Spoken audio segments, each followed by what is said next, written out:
I'm here. It's really me. I'm making a video, finally. If you do follow me anywhere else, you'll know that I have been making videos everywhere except for long form YouTube videos. I've been actually making quite a few shorts as well, pretty regularly.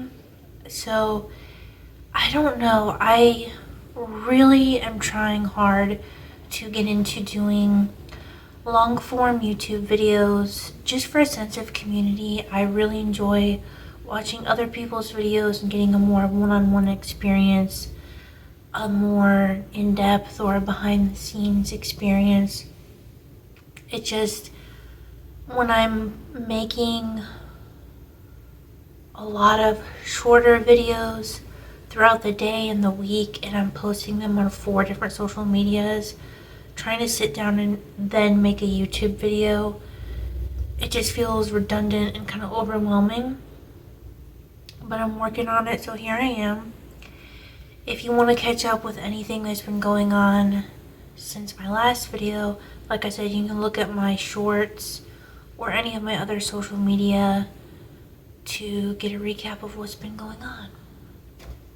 I am working on releasing 2 patterns soon.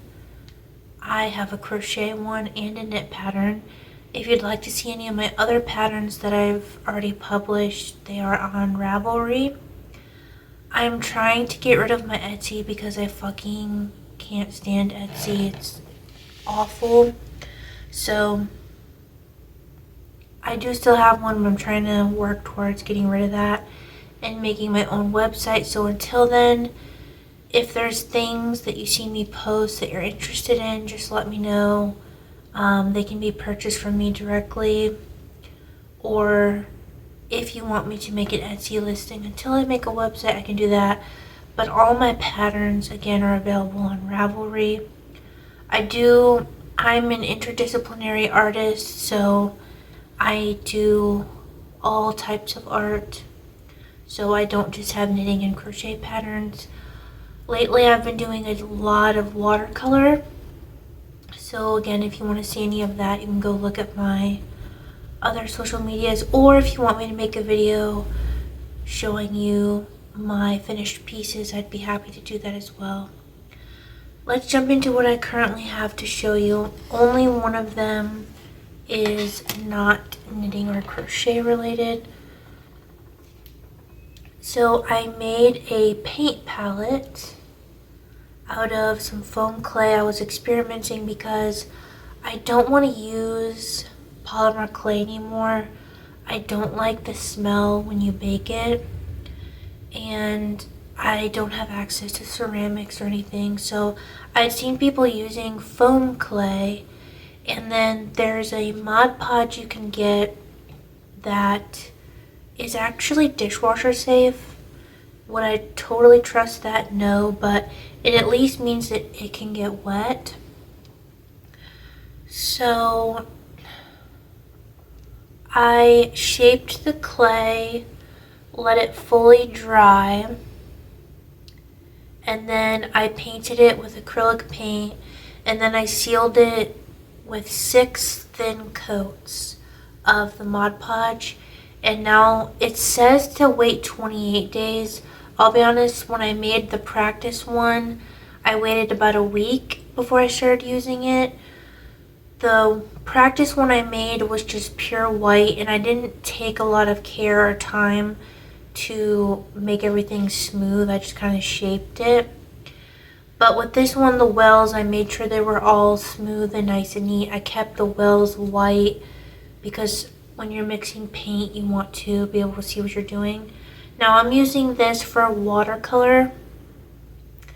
I don't know if it would work with acrylic because this, I don't think is the sort of thing where you could let the acrylic dry. I think when you go to pull it off, it might ruin it. But it works well with my watercolors. So this is still curing, and then I'll have a new paint palette. This is one of those things where if you want me to make you one, I'd be happy to. But the first couple I had done were an experiment, but I have some other ideas that I want to do with this besides a paint palette. So tomorrow I'll actually be able to make a video and I will let you know more about that when it comes. But in relation to the foam clay, this is a Susan Bates hook, their ergonomic one that has the little silicone handle on it. Now, this hook I've had for, I think, like 10 years. I used to absolutely hate Susan Bates crochet hooks. I used exclusively boy hooks, or there was a couple of years where I made my own hook handles with polymer clay. They were actually really cool. I did like octopus tentacles and all kinds of shit. But I had gotten to a point where my hand was getting fatigued a lot, so I had switched to the Tulip Etimo hook that looks like this, but it's a boy head on it, not the Susan Bates.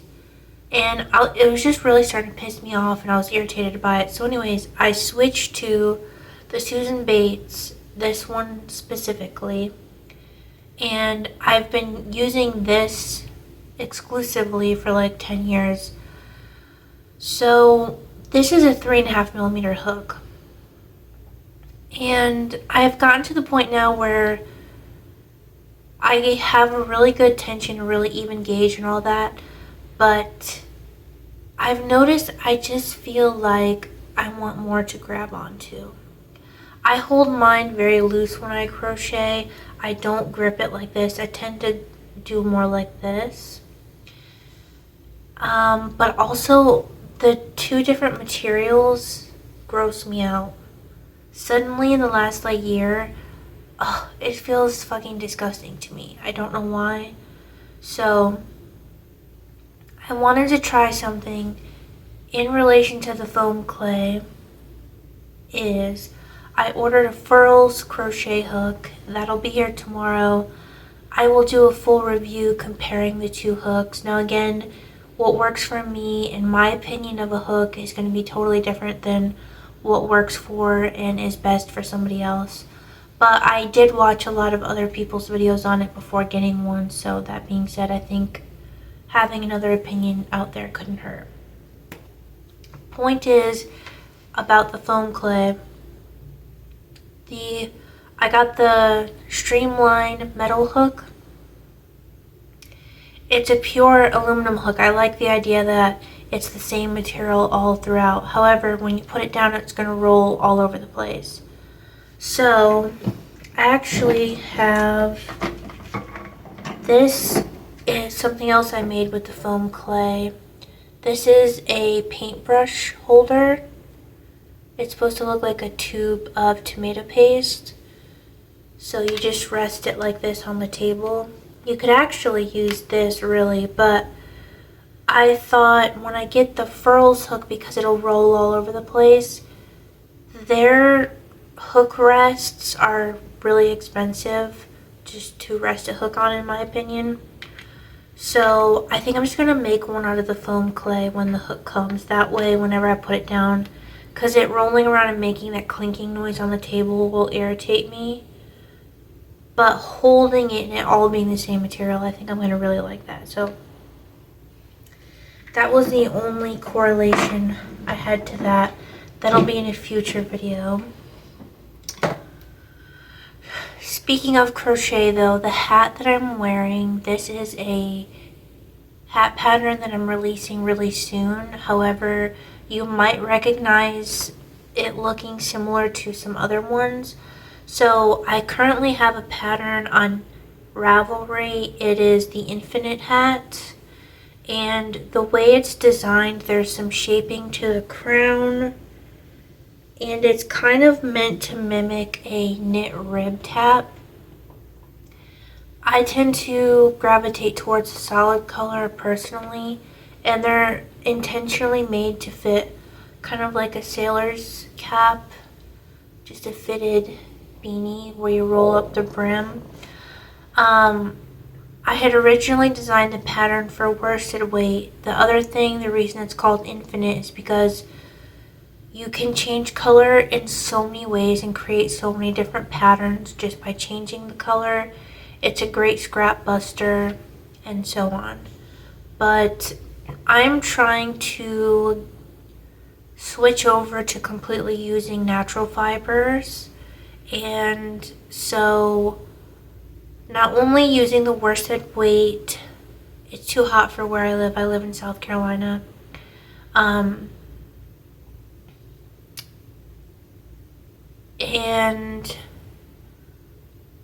the acrylic gets so hot and the worsted weight is too heavy.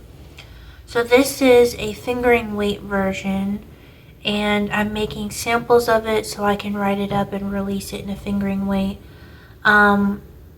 It's not a yarn that I currently have a lot of, but if you are someone that knows how to knit and crochet and you have a lot of sock yarn scraps or just fingering weight scraps from other projects, this is so perfect for that. You could make the most colorful, fun hat ever. But I'm trying to make samples showing the different ways that just playing with the color will make it look really interesting. So like I said, if you want to do something neutral, you only need a 50-gram hank for it if you want to do a solid color. And then this yarn is, the color name is Oxidation. This came from a dyer called Craftily Dyed Yarn, and in the hank it was just so gorgeous. It works up like a variegated yarn, and you can see a little bit more the shaping and just the really cool texture. And like I said, it looks kind of like a knit rib tab. So this is a sample so you could see it in a variegated option. Again, if you just had one skein that you wanted to use, that's a good idea. I wanted to also make a two-tone version so you could see this hat will have vertical stripes if you work it with different colors. So this is the very, very beginning stages, but this is the start of a two-tone one, and you'll be able to see the patterning and the shaping once I get a little further along. Those two colors, that is a Cascade. This is a Cascade 220 Heritage, and it's their neon yellow color. I forget what the number is. And then the gray, this is a Valley Yarns Heritage yarn, and the color is Seagull. This is made in Peru. They're both a superwash merino nylon blend.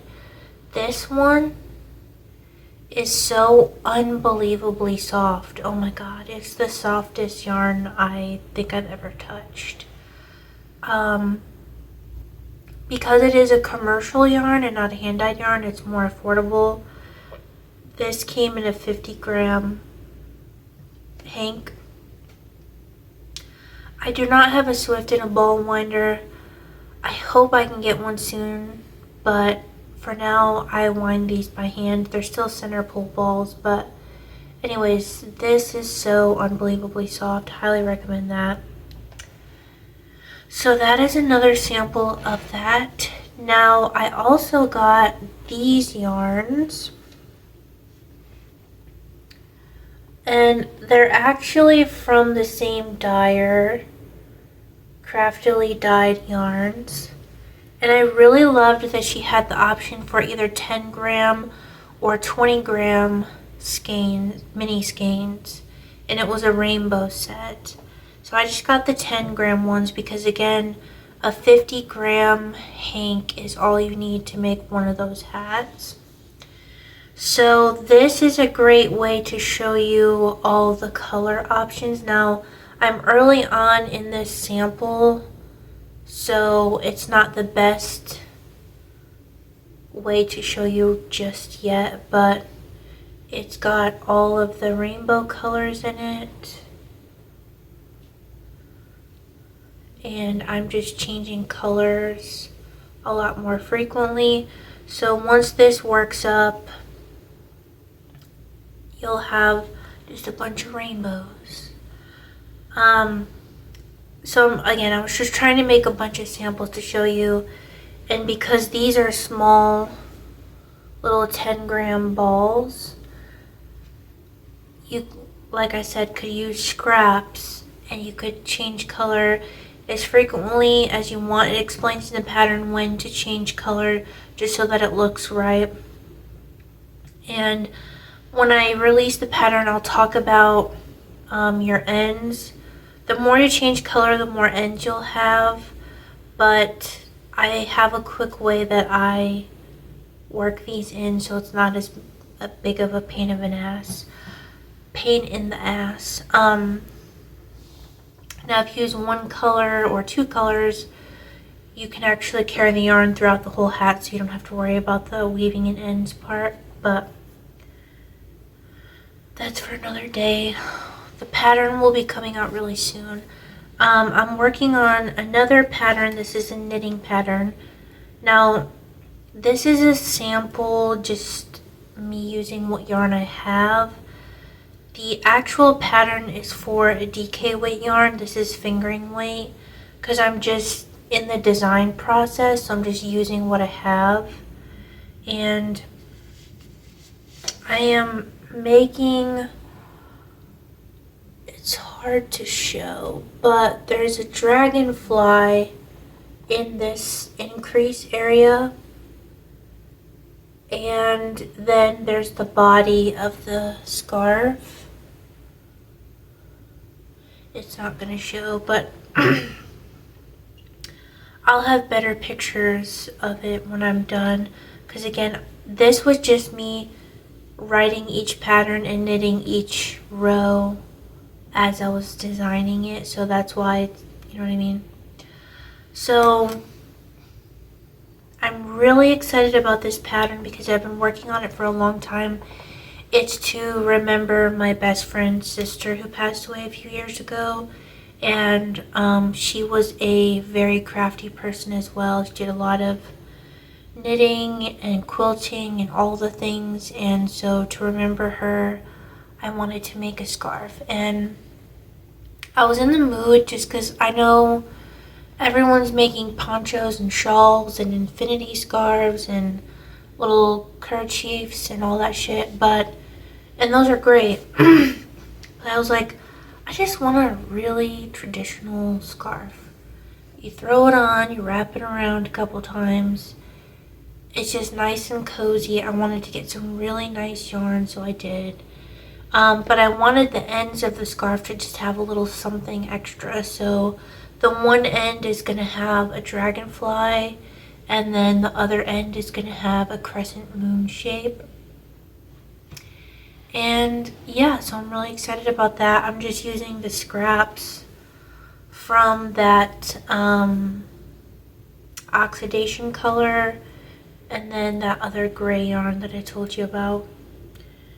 And really the only other thing I could show you really quick is this little contraption that I made. I just thought it'd be fun to talk about. I could make more if anyone's interested, but like I said, I do all different types of art. I don't just knit and crochet. So I had been doing a lot of felt work a few months ago, and I made this felt bowl. Now this one, I found out after the fact, it perfectly fits a 100-gram skein of yarn. But it also perfectly fits my magnetic pin cushion. So it's been sitting on my desk like this for a long time. Then I made this one, and this was holding my sewing clips, and the clips have some metal in them, so it magnetized to this, and I thought, wow, that looks kind of like a lotus flower. That's really cool. And then I thought, okay, well, I have this, which is from something I was doing with my phone, and it's a magnet, so I put it in here. So now this is all one magnetized piece, and it's kind of heavy. So then this perfectly fits a 50-gram hank when you wind it up. And because this adds the weight, I could set it down on my table and pull my yarn, and it have a nice little cute yarn holder. Now, if it didn't have the weight in here, putting it on here wouldn't work because this is all very lightweight. But I don't know. None of this was intended for this, but it's turned into it. So if anyone would like something like that, just let me know. I'm gonna cap it right here for now, but I will be back with some regular videos from now on. I have, like I said, YouTube Shorts. I have TikTok, Instagram. I'm on there. I've been on there the whole time, so you can catch me in all those places. Comment below any videos you'd like me to make or any questions you have, and I'll see you really soon with a review of the Furls crochet hooks.